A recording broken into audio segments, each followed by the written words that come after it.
అంటే కళాకారులు అందరూ ఎక్కువ తెనాలి నుంచి ఉన్నారండి. ముఖ్యంగా అప్పటి సావిత్రి గారు కానీ, జమున గారు కానీ, మీరు కానీ, యమున గారు, శారద గారు. శారద గారు, కృష్ణ గారు, జగ్గయ్య గారు, గుమ్మడి గారు, ఆ, ఇంకా ఉన్నారండి. గబుక్కున రావటం లేదు, ఇంకా చాలా మంది ఉన్నారు. ఎన్ని సినిమాలు, ఇవన్నీ ఆయన సినిమాలు చూస్తూ చూస్తూ చూస్తూ పెరిగాను. పైగా మీరు ఇవాళకి ఆ మంగమ్మ శబదం ఎన్నిసార్లు చూశానో నాకే తెలియదు. నాది ఆడజన్మ ఎన్నిసార్లు చూశాను. ఇవాళకి ఈటీవీలో ఈవినింగ్ 7 o'clockకి అద్భుతమైన సినిమాలు వస్తాయి. రామారావు గారు కానివ్వండి, పాత సినిమాలన్నీ, నాగేశ్వరరావు గారివి, సావిత్రి గారివి. ఏ సినిమా కూడా నాకు అవకాశం ఉంటే వదిలిపెట్టనండి. ఎందుకంటే అద్భుతమైన నటన వాళ్ళప్పుడు, టెక్నాలజీ లేని టైంలోనే. అసలు ఇప్పుడు ఇలాగా ఈ ప్రాంప్టింగ్లు అవి ఇవి ఏమీ లేవు. అలా పెరిగిన నేను నీడలేని ఆడది అనే సినిమాతోటి పర్వతనేని గంగాధరరావు గారు, మళ్ళీ coming to the point, Parvathaneni Gangadhara Rao గారు అనే ఆయన రామారావు గారి ప్రొడ్యూసర్. అట్లా అవును. జీవిత చక్రం ప్రసాద్ గారు డైరెక్టర్ కదా సినిమాకి. జీవిత చక్రం అవన్నీ తీశారు. అది 74 or 75 రిలీజ్ అయింది. దానికి కొత్త ఫ్రెష్ వాళ్ళందరినీ, హీరో హీరోయిన్ అందరూ, ఇంకా పక్క ఆర్టిస్టులు ఆ సినిమాతో చాలామంది వచ్చారు. నూతన ప్రసాద్ గారు, సీతాలక్ష్మి అనే ఆయన, ఇంకెవరు, నరసింహరాజు గారు హీరో. దానికి ఆల్రెడీ దానికి ఆ క్యారెక్టర్కి ఒక 2 batches సెలెక్ట్ చేస్తారు. 2 batches టెస్ట్లు అయిపోయి ఎవరో ఒక ఆవిడని పేరు చెప్పకూడదు, ఎందుకంటే పాపం ఆవిడ ఇప్పుడు చేయలేదు కదా. ఆవిడని సెలెక్ట్ చేసిన తర్వాత 3వ బ్యాచ్ నేను, వాళ్ళు చెప్పారు డైలాగు, గబగబా చెప్పేశాను.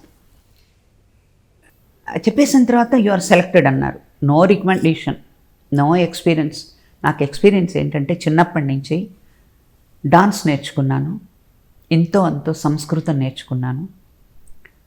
చిన్నప్పుడు సరదాగా హరికథ నేర్చుకుని ఒక 1 hour అలా చెప్పేదాన్ని.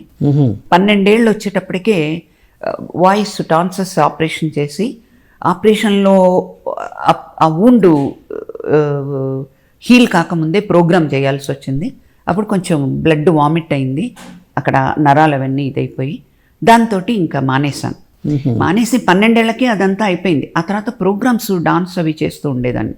మళ్ళీ డాన్స్లో కమింగ్కి వస్తే ఎల్ విజయలక్ష్మి గారు నాకు ఒక మార్గదర్శి. అవును, ఈ కార్యక్రమంలో ఎల్ విజయలక్ష్మి గారు కూడా తెనాలి వచ్చారు. అవునండి, తెనాలి వచ్చారు. ఆవిడ అసలు ఎంత బాగా చెప్పారో, నేను టీవీలో అక్కడ అంతా చూశాను.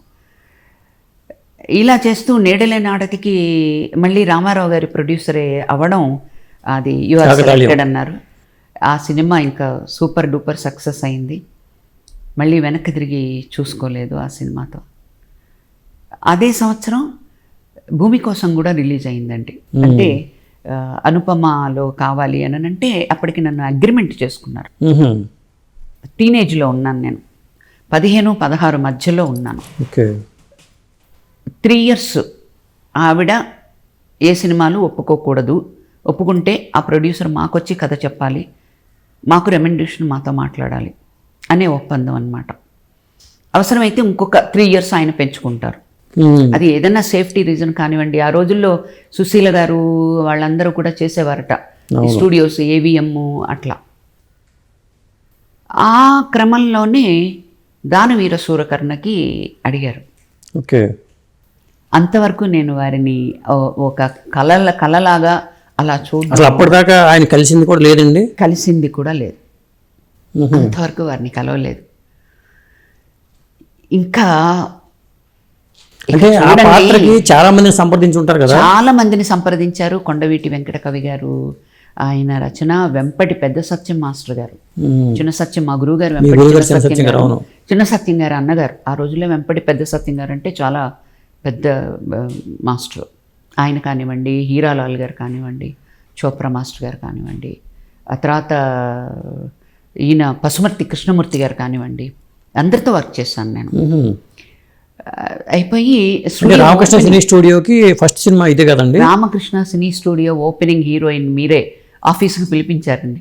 నాకు అసలు ఆయన్ని చూసిన వెంటనే ఇంకా గుండె ఆగిపోయింది. అంటే ఒకేసారి నా కళ్ళ ముందు ఒక రాముడు, ఒక కృష్ణుడు, ఒక రాజకుమారుడు, ఒక నాది ఆడజన్మలో ఒక సావిత్రి గారి భర్త క్యారెక్టరు, లేకపోతే అన్న చెల్లి రక్త సంబంధంలో ఒక అన్నయ్య, ఇవన్నీ ఒక్కసారి గబగబగబగబా ఇదయ్యి నాకు అసలు నోట మాట రాల.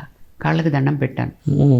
నేను చిన్న పిల్లని, టీనేజ్ చిన్న పిల్లని, ఏం ప్రభగారు కూర్చోండి గారు అన్న వెంటనే ఇంక అసలు నాకు మీరు అలా అలా అలా అని అన్నాను. అలాగే పిలవాలి, మర్యాద ఇచ్చి పుచ్చుకోవాలి. ఏం మీరు మనుషులే, మేము మనుషులమే, మీరు ఆర్టిస్టే నేను ఆర్టిస్టే.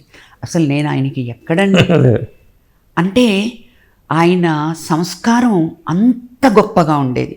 ఫస్ట్ టైం ఆయన సంస్కారాన్ని చూసి అమ్మో ఇది నేర్చుకోవాలి అని అనిపించింది. మొదటిగా సంస్కారం అంటే అక్కడి నుంచే. సంస్కారం అని అనేది ఎదటి వాళ్ళకి గౌరవం ఇవ్వాలి అనేది ఫస్ట్ ఆయన దగ్గర నుంచి స్టార్ట్ అయిందండి. ఆ తర్వాత హైదరాబాద్ వచ్చాము, ఇక్కడ హోటల్లో ఉన్నాము.